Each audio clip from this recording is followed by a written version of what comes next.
So why did Brazil ruin dating in America for me? Brazil didn't ruin dating in America for you. You ruined dating in America. And now you're going to Brazil to go ruin it for the girls out there.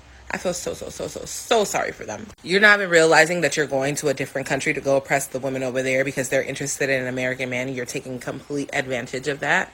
I don't have to give them anything. They took the bus to come and see me. They look like high-end prostitutes. Like, what? Is that a flex? Is that what you're gonna flex?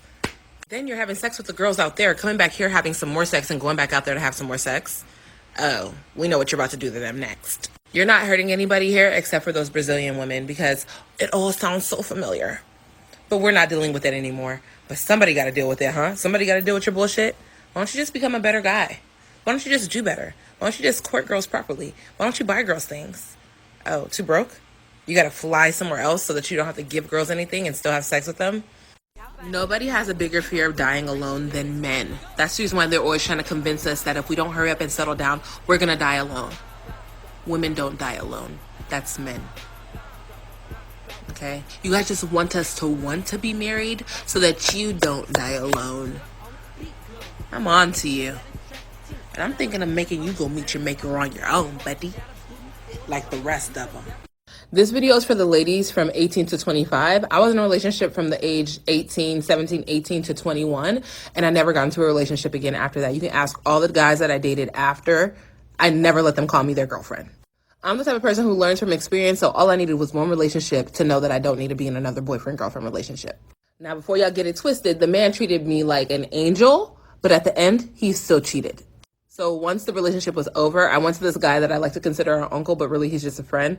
And he was just like, this is going to be your first of many heartbreaks. You'll get over it.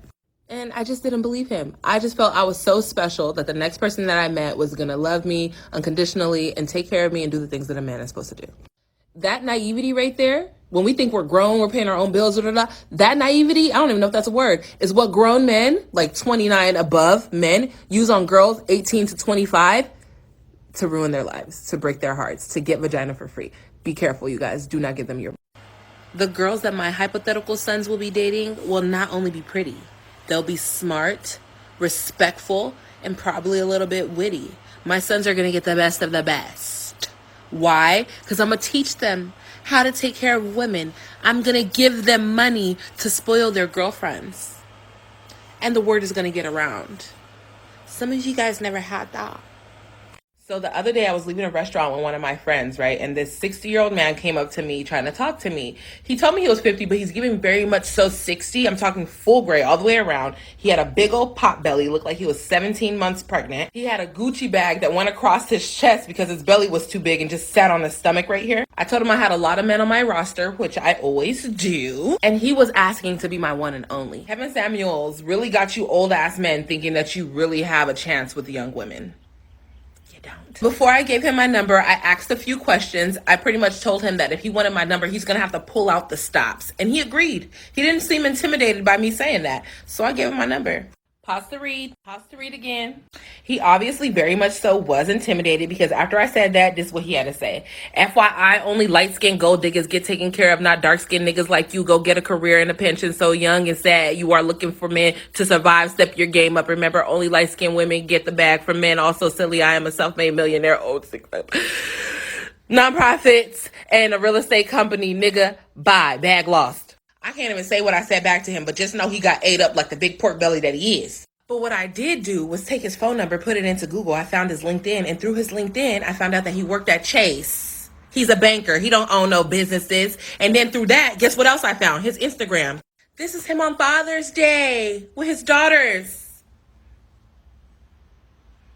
Me and them are the same complexion. He told me he only had one child and that she was 30. All right,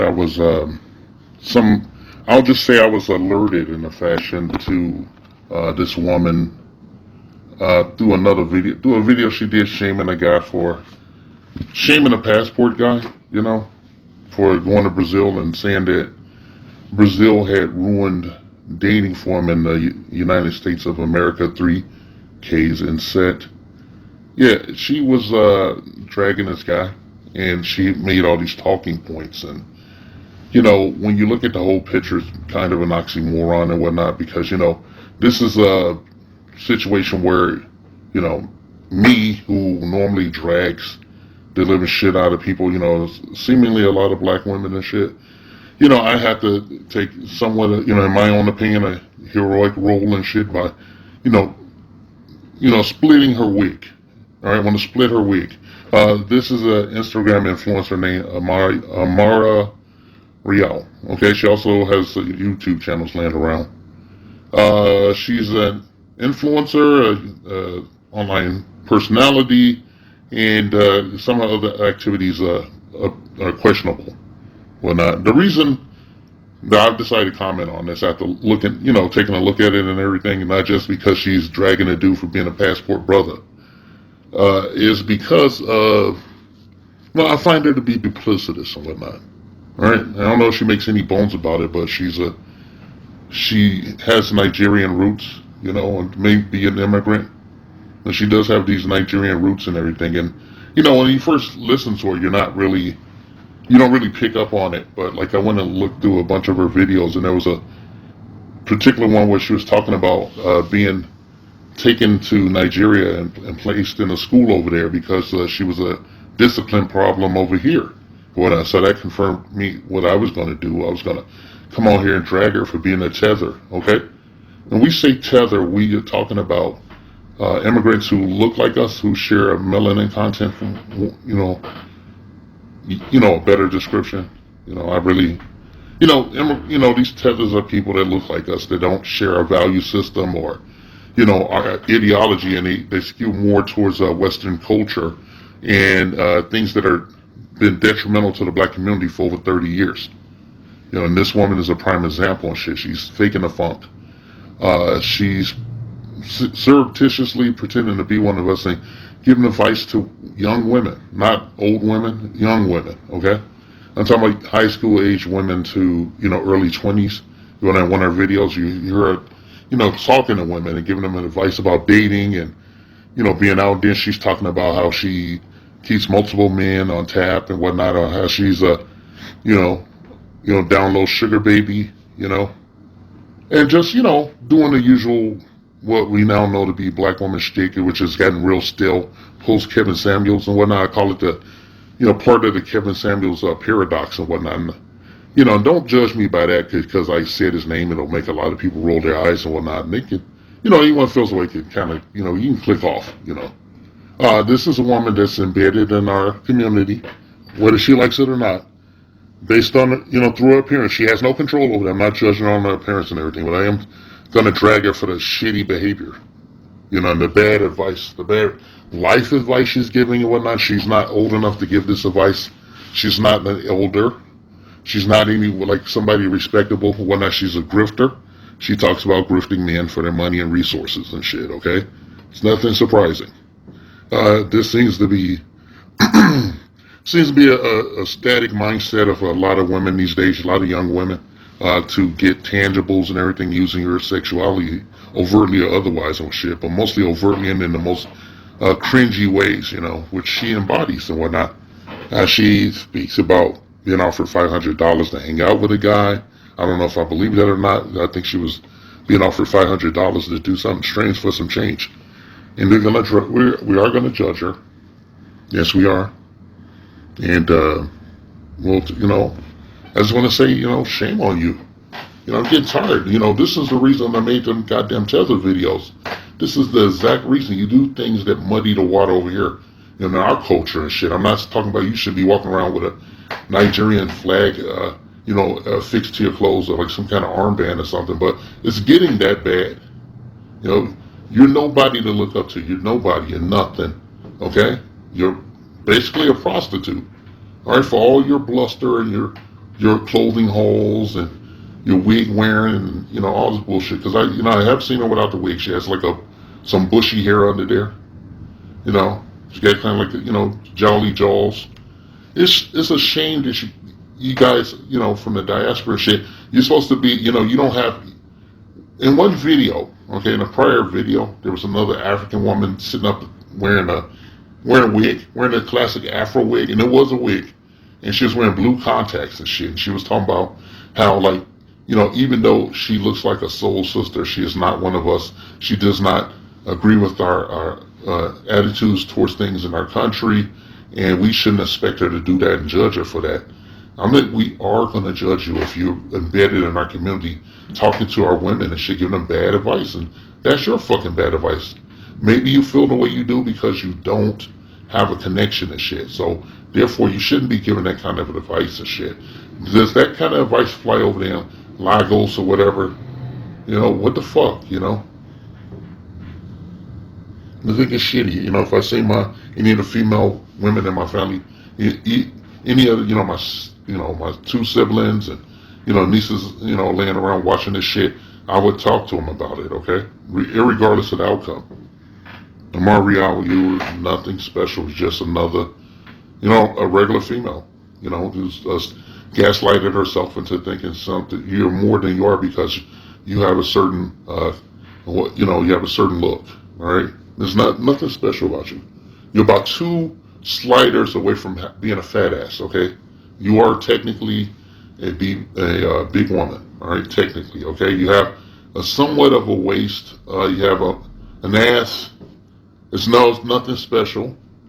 I understand shape. You had a womanly shape and everything, but like in the front, you're on the verge of having a belly there, and your attitude is toxic and shit, and there's nothing really special about you, okay? Except that somebody wants to fuck you. They want to fuck you because you have a big ass. They want you to bend over and assume the position, and your head gonna tap their headboard. So you slap that fucking football helmet on that shit and shut your mouth, okay? We don't need any more of this crap in our community. We need to fix our communities. This is not some Taliban shit we're talking about, okay? We're not talking about oppressing a goddamn woman, but as a straight black man, a cisgender straight black man, I don't feel the compunction to be polite about how I feel or how my brothers feel about this mindset these days, okay? And it's detrimental to a woman's health and shit. In the last 2 years, we saw a lot of women lose their lives following your advice, okay? Or advice similar to the ones that you're giving out and shit. You're a fucking clown and shit, okay? Alright, you're a fucking clown. I really can't press upon you how much of a blah you are in the scheme of things. There's bigger influences out there, better looking influencers, better natural influences. There's better looking women in your own home country than you, okay? And more realer, You want to impress me? Take your wig off, show your natural hair and everything, and shut your mouth, okay? Just do your hustle, do your little side 3 or 4 stuff that you're doing. Play safe and shit, okay? Play safe. That monster is going around out there, okay? In case you hadn't noticed, and don't you worry about what men are doing with their penises and shit. You women made a big deal when fucking Roe versus Wade was knocked off. Talk about how somebody's trying to legislate your body, but every motherfucking day I hear women talking about what black men are doing with their penises. Who they're fucking, particularly a Becky or some other shit, but mostly a Becky, because you guys are obsessed with white women and shit. And in your case and shit over there in the diaspora over there, you guys really want to be white women and shit, This is a goddamn shame. You don't see a white woman dressing up like you and shit, And if you do, you attribute that to them being with a black man and shit, because he put it down on them. He hit them with that BBC and shit, Alright? We're claiming the word. We're claiming it like the N-word back in the 90s. That's what the gangster rappers said and shit. So we're claiming BBC and shit. It's a derogatory term and shit. I say this in jest. Alright? We are not the sum total of your beliefs about us and shit. Even though you motherfuckers have been over here since the 70s and shit amongst us and shit, you haven't learned a goddamn thing, and it's only got worse with every generation afterwards and shit. So it behooves me to come to you and tell you to mind your own fucking business and shit, okay? Alright, because you got like a little bit of an ass, it seems natural. You got a little bit like kind of squeezable. It's not really a big ass. It's kind of like a fat chick's ass. If you like dropped a bunch of weight, you would look totally fucked up physically and shit, okay? And you got a little punch in the front. If you have some kids, you're probably gonna blow up like, you're gonna be a big fat ass, sea biscuit and shit. Or if you lose too much weight, you'll have nothing. Alright? Take all your wig off, all your makeup, take all your shit, and then let's see what you are, okay? Stand in the middle of a room with nothing else around, in a white room. You're substandard and shit, but I'm gonna do you a solid because I came at you hard and shit. I give you 2 White Castle boxes. This message has been paid for by the Dusties. Yes, the niggas you love to hate.